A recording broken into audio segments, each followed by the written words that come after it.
ಮುಂಬೈನ ಅಬೋಲಿ ಪೊಲೀಸ್ ಠಾಣೆಯಲ್ಲಿ ಚಿತ್ರ ನಿರ್ದೇಶಕ ರಾಘವೇಂದ್ರ ಹೆಗಡೆ ದೂರು ನೀಡಿದ್ದಾರೆ. 2018 ಮತ್ತು 2021 ನಡುವೆ ನಟ 3,15,00,000 ರೂಪಾಯಿ ಪಡೆದು ಚಿತ್ರದಲ್ಲಿ ನಟನೆ ಮಾಡಿಲ್ಲ ಅಂತ ದೂರಿನಲ್ಲಿ ಉಲ್ಲೇಖಿಸಲಾಗಿದೆ.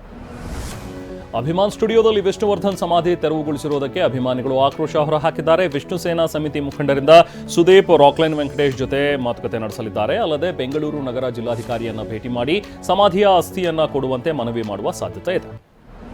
ಚಿತ್ರರಂಗದ ಪ್ರಮುಖರನ್ನ ವಿಷ್ಣು ಸೇನಾ ಸಮಿತಿ ಸದಸ್ಯರು ಭೇಟಿ ಮಾಡಲಿದ್ದಾರೆ. ಕಂಠೀರವ ಸ್ಟುಡಿಯೋ ಆವರಣದಲ್ಲಿಯೇ ಸ್ಮಾರಕ ನಿರ್ಮಿಸುವಂತೆ ಫಿಲ್ಮ್ ಚೇಂಬರ್ಗೆ ಮನವಿ ಸಲ್ಲಿಸಲಿದ್ದಾರೆ. ಫಿಲ್ಮ್ ಅಧ್ಯಕ್ಷ ನರಸಿಂಹಲು ಹಾಗೂ ಮಾಜಿ ಅಧ್ಯಕ್ಷ ಬಾಮಾ ಹರೀಶ್ ಅವರನ್ನ ಭೇಟಿ ಮಾಡಿ ಮನವಿ ಸಲ್ಲಿಸಲು ತಯಾರಿ ನಡೆಸಿದ್ದಾರೆ.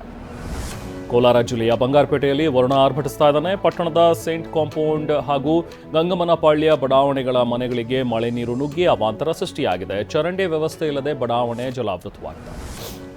ವಿಜಯಪುರ ನಗರದಲ್ಲಿ ತಡರಾತ್ರಿ ಅಬ್ಬರಿಸಿದ ಮಳೆಗೆ ಜನ ಬೆಚ್ಚಿ ಬಿದ್ದಿದ್ದಾರೆ.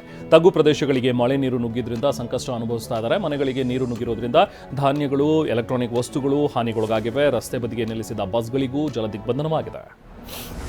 ಕೊಪ್ಪಳ ಜಿಲ್ಲೆಯಾದ್ಯಂತ ಭಾರೀ ಮಳೆಯಾಗಿದೆ. ಕುಕನೂರಿನಲ್ಲಿ ಧಾರಾಕಾರ ವರ್ಷಧಾರೆಗೆ ಮನೆಯೊಂದು ಕುಸಿದು ಬಿದ್ದಿದೆ. ಬಿನ್ನಾಳ ಗ್ರಾಮದಲ್ಲಿ ಬಸವಣ್ಣವ ಮಲ್ಲಪ್ಪ ಎಂಬುವರ ಮನೆ ಕುಸಿದಿದೆ. ಅದೃಷ್ಟವಶಾತ್ ಮನೆಯಲ್ಲಿದ್ದ 9 ಜನ ಪ್ರಾಣಾಪಾಯದಿಂದ ಪಾರಾಗಿದ್ದಾರೆ. ಕೊಪ್ಪಳ ಜಿಲ್ಲೆಯಲ್ಲಿ ಸುರಿದ ಮಳೆಗೆ ಹಿರೇಹಳ್ಳ ಜಲಾಶಯ ಬಹುತೇಕ ಭರ್ತಿಯಾಗಿದೆ. ಹೀಗಾಗಿ ಜಲಾಶಯದಿಂದ ಬಿಡುಗಡೆ ಮಾಡಲಾಗ್ತಾ ಇದೆ. 3 ಗೇಟ್ಗಳ ಮೂಲಕ ನೀರನ್ನು ರಿಲೀಸ್ ಮಾಡಲಾಗಿದೆ. ಇದೇ ವೇಳೆ ಮಂಗಳಾಪುರ ಬ್ರಿಡ್ಜ್ ಕಮ್ ಬ್ಯಾರೇಜ್ ಕೂಡ ಬಹುತೇಕ ಭರ್ತಿಯಾಗಿದೆ. ಗದಗ ಜಿಲ್ಲೆಯಲ್ಲಿ ಸುರಿದಂತಹ ಮಳೆಗೆ 100 ಎಕರೆಯ ಬೆಳೆ ನಾಶವಾಗಿದೆ.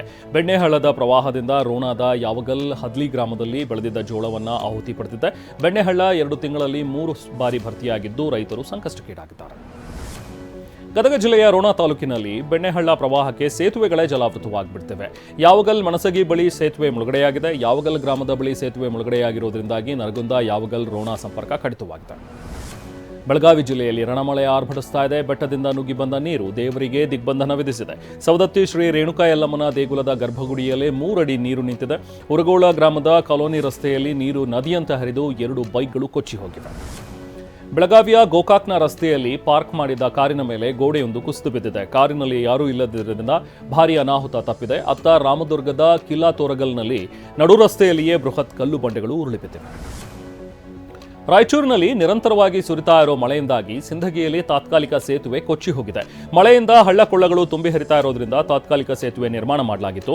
ಈಗ ಈ ತಾತ್ಕಾಲಿಕ ಸೇತುವೆ ಮಳೆಗೆ ಕೊಚ್ಚಿ ಹೋಗಿರೋದ್ರಿಂದ ಹಳ್ಳದಲ್ಲೇ ಗ್ರಾಮಸ್ಥರು, ವಾಹನ ಸವಾರರು ಪರದಾಡ್ತಾ ಇದ್ದಾರೆ. ಮೈಸೂರು ಜಿಲ್ಲೆ ಎಚ್ಡಿ ಕೋಟೆ ತಾಲೂಕಿನಲ್ಲಿ ಮಳೆ ಅವಾಂತರ ಸೃಷ್ಟಿಸಿದೆ. ಮಳೆಯಿಂದಾಗಿ ಹೌಸಿಂಗ್ ಬೋರ್ಡ್, ಕೆಂಪಾಲಮ್ಮ ಬಡಾವಣೆ, ರಂಗಯ್ಯ ಅಯ್ಯಂಗಾರ್ ಬಡಾವಣೆ ಸೇರಿದಂತೆ ಹಲವೆಡೆ ರಸ್ತೆಗಳಲ್ಲಿ ನೀರು ನಿಂತು ಜನ ಓಡಾಡೋದಕ್ಕೂ ಆಗದೇ ಇರುವಂತಹ ಪರಿಸ್ಥಿತಿ ನಿರ್ಮಾಣವಾಗಿದೆ.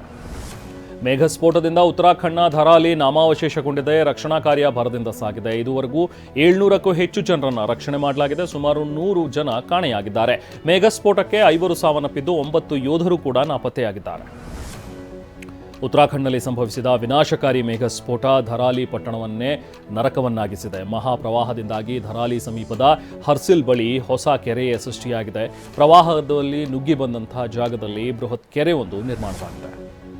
ಉತ್ತರಾಖಂಡ್ನ ಧರಾಲಿಯಲ್ಲಿ ಸಂಭವಿಸಿದ ಮಹಾಪ್ರವಾಹದ ರಕ್ಷಣಾ ಕಾರ್ಯ ಮುಂದುವರೆದಿದೆ. ಪ್ರವಾಹದ ವೇಳೆ ಸೇನಾ ಕ್ಯಾಂಪ್ಗೆ ಕೆಸರು ನೀರು ನುಗ್ಗಿದೆ. ಕ್ಯಾಂಪ್ನಲ್ಲಿದ್ದ ಸಾಮಗ್ರಿಗಳೆಲ್ಲವೂ ಕೂಡ ಕೆಸರಿನಡಿ ಸಮಾಧಿಯಾಗಿವೆ. ರಾಷ್ಟ್ರ ರಾಜಧಾನಿ ದೆಹಲಿಯಲ್ಲಿ ಮಳೆ ಅಬ್ಬರಿಸಿ ಬೊಬ್ಬಿರಿತಾ ಇದೆ. ಬಿಟ್ಟು ಬಿಡದೆ ಸುರಿತಾ ಇರುವ ಮಳೆಗೆ ದೆಹಲಿಯ ರಸ್ತೆಗಳೆಲ್ಲವೂ ಕೂಡ ನದಿಯಂತೆ ಬದಲಾಗಿವೆ. ದೆಹಲಿ ಎನ್ಸಿಆರ್ ಪ್ರದೇಶ, ಚಾಣಕ್ಯಪುರಿ, ಕೆಆರ್ಪುರಂ, ಹಳೆ ರಾಜೇಂದ್ರ ನಗರ್ ಸೇರಿದಂತೆ ಹಲವೆಡೆ ರಸ್ತೆ ಜಲಾವೃತಗೊಂಡಿದೆ. ಉತ್ತರ ಪ್ರದೇಶದಲ್ಲಿ ಮಳೆಯ ಆರ್ಭಟ ಮುಂದುವರೆದಿದೆ. ಗಂಗಾ ನದಿಯ ನೀರಿನ ಮಟ್ಟ ಕ್ಷಣಕ್ಕೂ ಏರಿಕೆಯಾಗಿದೆ. ವಾರಣಾಸಿಯಲ್ಲಿ ಪ್ರವಾಹದ ಆತಂಕ ಎದುರಾಗಿದ್ದು ನಮೋ ಘಾಟ್ ನೀರಿನ ಪ್ರಮಾಣ ಹೆಚ್ಚಾಗುತ್ತಲೇ ಇದೆ. ಹಾಸನ ಜಿಲ್ಲೆಯಲ್ಲಿ ಪೈಶಾಚಿಕ ಕೃತ್ಯ ನಡೆದಿದೆ. ಬುದ್ಧಿಮಾಂದ್ಯ ಯುವತಿ ಮೇಲೆ ಸಾಮೂಹಿಕ ಅತ್ಯಾಚಾರ ಆರೋಪ ಕೇಳಿಬಂದಿದೆ. ಪೈಶಾಚಿಕ ಕೃತ್ಯ ಎಸಗಿದ ಆರೋಪಿಗಳು ವಿಡಿಯೋವನ್ನು ಸಂತ್ರಸ್ತೆ ಸಹೋದರನಿಗೆ ಕಳಿಸಿದ್ದಾರೆ. ಅಬ್ದುಲ್ ಅಫ್ತಾಬ್, ರಾಜಿಕ್ ಪಾಷಾ, ಉಮ್ರಾನ್ ವಿರುದ್ಧ ಪೆನ್ಷನ್ ಮೊಹಲ್ಲಾ ಪೊಲೀಸ್ ಠಾಣೆಯಲ್ಲಿ ಕೇಸ್ ದಾಖಲಾಗಿದೆ. ಬೆಳಗಾವಿ ಜಿಲ್ಲೆಯ ಸವದತ್ತಿಯಲ್ಲಿ ಸಿಲಿಂಡರ್ ಸ್ಫೋಟಕ್ಕೆ ಬೇಕರಿಯೊಂದು ಸುಟ್ಟು ಕರಕಲಾಗಿದೆ. ಕೆಇಬಿ ಸರ್ಕಲ್ ಬಳಿ ಇದ್ದ ಬೇಕರಿಯಲ್ಲಿ ಅನಿಲ ಸೋರಿಕೆಯಾಗಿ ಈ ಅನಾಹುತ ಸಂಭವಿಸಿದೆ. ಅದೃಷ್ಟವಶಾತ್ ಕೆಲಸಗಾರರು ಅಪಾಯದಿಂದ ಪಾರಾಗಿದ್ದಾರೆ. ಲಕ್ಷಾಂತರ ರೂಪಾಯಿ ಮೌಲ್ಯದ ವಸ್ತುಗಳು ಸುಟ್ಟು ಕರಕಲಾಗಿವೆ. ಚಾಮರಾಜನಗರದಲ್ಲಿ ಅಡುಗೆ ಅನಿಲ ಸೋರಿಕೆಯಿಂದ ಮನೆಯಲ್ಲಿ ಬೆಂಕಿ ಅನಾಹುತ ಸಂಭವಿಸಿದೆ. ಬಸವಟ್ಟಿ ಗ್ರಾಮದಲ್ಲಿ ಸ್ಟವ್ ಹಚ್ತಾ ಇದ್ದಂತೆ ಮನೆ ತುಂಬ ಬೆಂಕಿ ವ್ಯಾಪಿಸಿದೆ. ಬೆಂಕಿ ಕಾಣಿಸ್ಕೊಳ್ತಾ ಇದ್ದಂತೆ ಓಡಿ ಮನೆಯವರು ಪ್ರಾಣ ಉಳಿಸಿಕೊಂಡಿದ್ದಾರೆ. ಮನೆಯಲ್ಲಿದ್ದ ವಸ್ತುಗಳು ಸುಟ್ಟು ಕರಕಲಾಗಿವೆ.